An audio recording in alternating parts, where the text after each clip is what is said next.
안녕하세요. 포유 환율 연구소입니다. 오늘은 엔비디아 얘기를 하고자 합니다. 포유 환율 연구소가 지난해 10월 이후 가장 선호하는 주식이 엔비디아였는데 좋은 기업이면서 좋은 주식이었죠. 그 무렵에는 앞에서 좋은 기업과 좋은 주식은 다르다고 했는데, 좋은 주식은 가격까지 저평가되어야 좋은 주식이죠. 그래서 지난해 10월 반도체 가격이 많이 내리는 그 시기, 그때가 엔비디아는 좋은 기업이면서 좋은 주식이었죠. 그래서 제가 올해 연초에 AI가 2023년 경제를 끌고 갈 거다, 그리고 그 중심에는 엔비디아가 있다 라는 얘기를 한 이유이기도 하고요. 1분기 실적이 발표됐는데 엔비디아 매출액은 지난해 4분기 대비 크게 증가했어요. 근데 지난해 1분기 대비로는 그래도 13% 줄었는데, 여기서 흥미로운 것은 영업 실적, 즉 영업이익은 더 개선됐어요.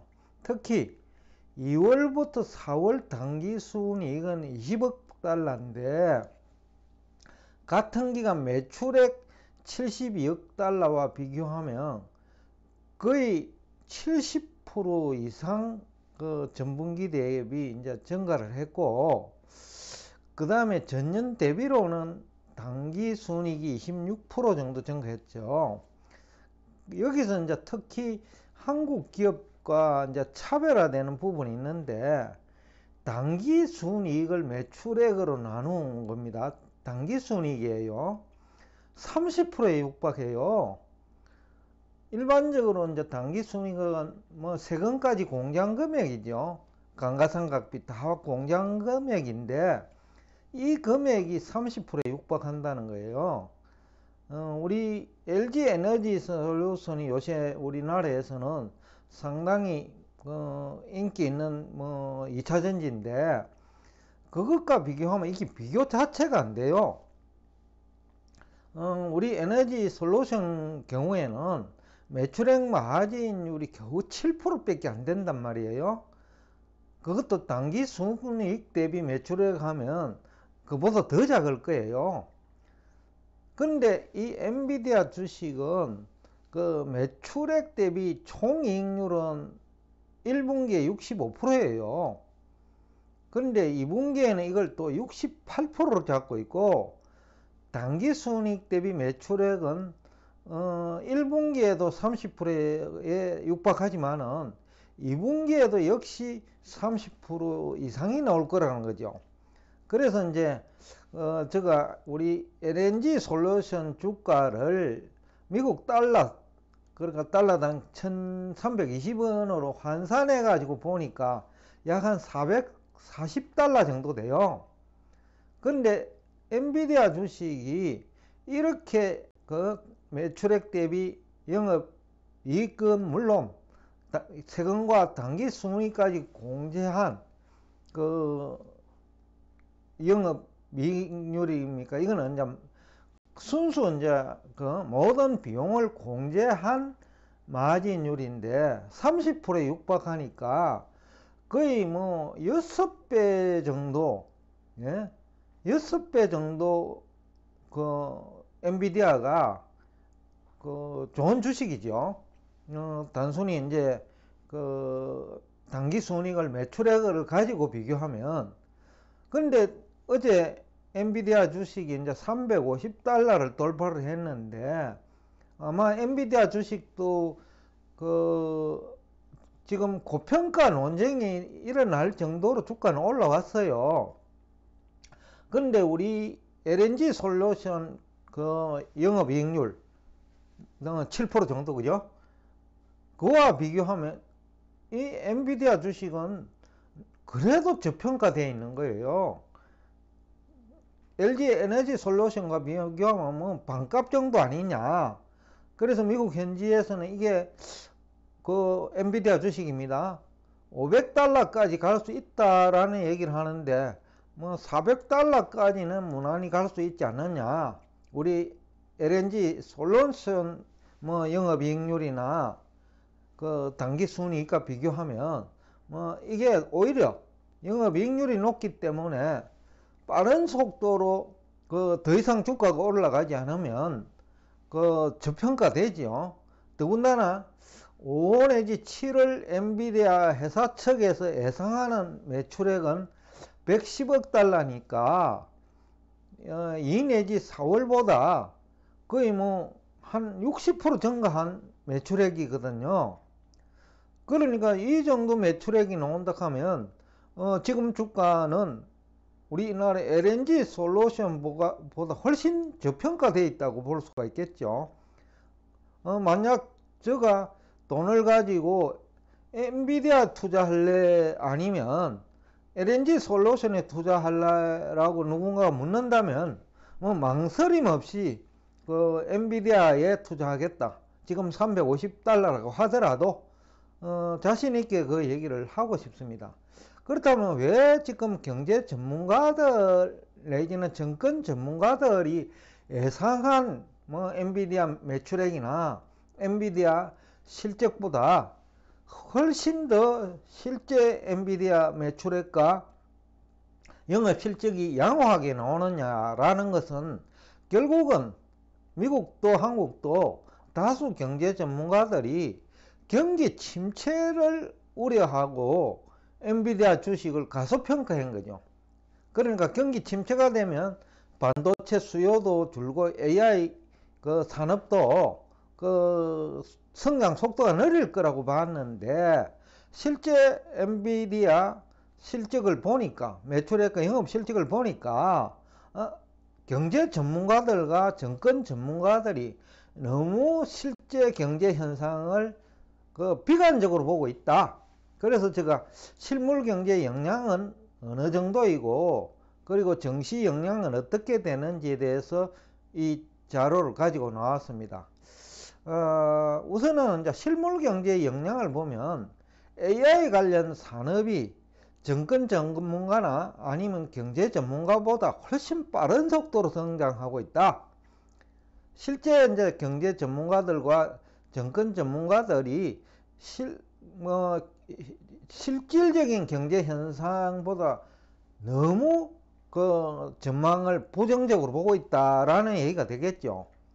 이것이 그럼 왜 이런 현상이 나타나느냐가 중요한데 아마 AI가 가지는 이 성격에 대해서 제대로 이해를 하지 못하고 있는 건 아니냐라는 생각도 들어요. 그러니까 이 AI가 기업들이 생산한 제품은 물론 또 서비스 산업 또 비즈니스 과정에 AI를 도입하고 또 데이터베이스를 전부 융합하거든요. 지금 우리나라에서 가장 취약한 부분이 미국도 마찬가지라고 보는데 이 융합 능력이에요. 포유한율연구소가 지난해 3분기부터 이제 경제 성장률을 가지고 미국 전문가들의 수준 또는 한국 경제 전문가들 내지 정권 전문가들의 수준을 제가 평가할 수 있다고 보는데 지식 융합이 안 되는 거예요. 그래서 포유한율연구소 홈페이지에는 이 그림을 통해서 여러 차례 제가 얘기를 하는데 대부분의 경제 전문가, 정권 전문가, 또 분야별로 그 원자재 전문가, 또 채권 전문가 이 부분들을 융합할 능력이 굉장히 약하다는 것을 느껴요. 이것이 굉장히 어려운 영역인데 어떻게 보면 여러 사람이 모여가지고 자기 분야를 가지고 얘기하는 것보다 포유한율연구소처럼 한 사람이 그 모든 분야를 총괄하는 게 오히려 융합에 유리하거든요. 주식 전문가들은 주식 중심으로 얘기하고 금리 전문가는 금리 전문가 중심으로 얘기하고 외환 전문가들은 환율 중심으로 얘기하고 원자재 전문가들은 원자재 중심으로 얘기하다 보면 장님 코끼리 만지기식 접근이 된단 말이에요. 즉 융합 내지는 각 전문가들이 그 얘기하는 것을 종합하면 그 코끼리가 안 된다라는 거죠. 괴물이 된다는 거죠. 그렇기 때문에 그 한 사람 전문가가 주식, 채권, 외환, 실물, 원자재까지 총괄할 때 제대로 된 코끼리 모습을 그릴 수가 있겠죠. 그래서 이 부분이 취약한데 AI가 이 부분을 어느 정도는 해소할 수 있다. 다만 금융 쪽에서는 상당한 시간이 걸릴 거예요. 포유 환율 연구소가 지금 예상 내지는 추정하고 있는 데는 이 금융 부분에는 각자의 전문가들은 부분별 전문가죠. 이 지식을 융합하더라도 아까 얘기한 대로 그 장님 코끼리 만지시기로 접근하기 때문에 나중에 융합이나 결합을 해보면 코끼리가 안 나온다는 거예요. 그래서 이제 상당히 금융 쪽에 특히 금융 중에서도 재테크 시장 이쪽은 많은 시간이 걸릴 거예요. 가장 어떻게 보면 쉬운 금리와 부동산 관계조차도 우리나라 경제학자들이 2021년도에 다 오판했잖아요. 약 한 95%가. 그러니까 그만큼 이 부분에 융합이 어렵다는 거예요. 그런데 부분별로 AI의 자료를 입력한다고 하더라도 아마 코끼리가 제대로 안 나올 거예요. 장님 코끼리 만지기식이 되지 않을까 우려하고 있는 게 이제 포유 환율 연구소 입장인데, 그럼에도 불구하고 제품이라든지 분야별이죠. 서비스 분야라든지 또 비즈니스 과정에 AI 도입은 굉장히 빠른 속도로 진행될 거다. 그 대표적인 사례가 자동차 자율주행이죠. 1년 만에 거의 114% 성장을 했어요. 그러니까 2배 이상 성장했다는 거죠. 근데 게임 분야는 뭐 전통적으로 엔비디아의 시장인데 여기는 오히려 속도가 느려요. 엔비디아가 처음에 게임 분야의 반도체를 개발하면서 그래픽이죠. 그래가지고 성장 발전했는데 지금에 와서는 이게 오히려 느리고 그 당시에 예상하지 못했던 뭐 기업들이 제품 생산 과정이나 서비스 분야나 비즈니스 과정에 AI 도입되고 그 다음에 통역이나 언어 그런 쪽에서 빠른 속도로 AI가 도입되고 있고 또 성과도 탁월한 것 같다라는 거죠. 그런 측면에서 이 실물 경제 역량이 경제 전문가나 정권 전문가들이 예상 내지 분석하는 것보다는 실제 AI 성장 속도는 훨씬 빠르게 진행되고 있다라는 분석도 가능할 것 같아요. 그래서 포유 환율 연구소는 2분기에 뭐 대부분이 마이너스 성장 뭐 3월만 하더라도 그런 얘기 많았죠. 근데 포유 환율 연구소는 4월 뭐 소비 실적이죠. 소매 판매인데 아직 뭐 소비는 정확하게 뭐 통계가 안 나온 것 같은데 4월 소매 판매를 놓고 보면 2분기 실적도 성장률입니다. 2%대 중반 나오지 않겠느냐. 그럼에도 불구하고 다수 경제 전문가들은 하반기에는 완만한 이제 경기 침체를 얘기하는 것 같아요. 그것도 많이 후퇴했어요. 그것도 근거가 1분기 성장률이 1.3%밖에 안 되니까 지난해 4분기가 2.6%죠. 절반은 뚝 떨어졌다는 거죠. 그러면 2분기에는 또 툭 떨어진다고 보고 있는지는 모르겠는데 포유 환율 연구소는 오히려 3월이 비정상적이었다. 그래서 1분기 성장률이 1.3%밖에 안 나왔고 지난 1월과 2월로 놓고 보면 미국 경제는 2%대 성장이 유지되고 있다. 4월도 그것을 보여주고 있다. 연율로 따지면 4월 한 달만 놓고 보면 거의 10%에 육박하거든요. 그러니까 아직은 2분기 성장률이 비관할 정도는 아니다. 엔비디아의 실적을 보니까, 또 엔비디아의 5월 7월 그 매출액 예상치지요. 그걸 보면 2월 4월보다 약 한 60% 증가하고 있으니까 이것을 보더라도 2분기 그렇게 나빠 보이지는 않는다. 또 7월은 3분기에 해당되는데 3분기도 경제 전문가들이나 정권 전문가들이 우려하는 만큼 미국 경제가 나쁘지는 않을 거라는 예상을 하고 있습니다. 즉 3분기에도 침체는 확인하지 못할 거다. 즉 마이너스 성장은 나오지 않을 것 같다라는 것이 포유 환율연구소 분석이에요. 물론 성장률은 조금 둔화되리라고 보고 있어요. 그렇다면 이제 정시 영향은 어떻게 될까? 우선은 간밤에 엔비디아 주식이 24% 올랐어요. 대형주가 하루 저녁에 20% 이상 오른다는 것은 극히 예외적인 거거든요. 그만큼 엔비디아가 엄청난 속도로 성장하고 있고, 앞에서도 얘기한 대로 당기 순이익이 매출액 대비 30%에 육박할 정도다. 그리고 매출액 대비 총이익률은 65%인데 2분기에는 68%까지 엔비디아 측은 예상하고 있다. 그러니까 경제 전문가들이나 정권 전문가들 분석하고는 완전히 다르다는 거예요. 실제 현장에서 뛰는 사람은 그만큼 지금 그 미국 경제를 다수 경제 전문가들이나 정권 전문가들이 기준금리라든지 금리 역전 현상에 너무 지나치게 무게중심을 두면서 이것이 침체를 유발하는 거 아니냐고, 또 상업용 부동산 건물 여러 가지 문제점은 있죠. 그런 것을 너무 지나치게 강조하자는 건 아니냐. 또 최근에는 미 정부 부채 여야 간의 갈등을 놓고 그것도 너무 지나치게 확대해서 가는 것 같다.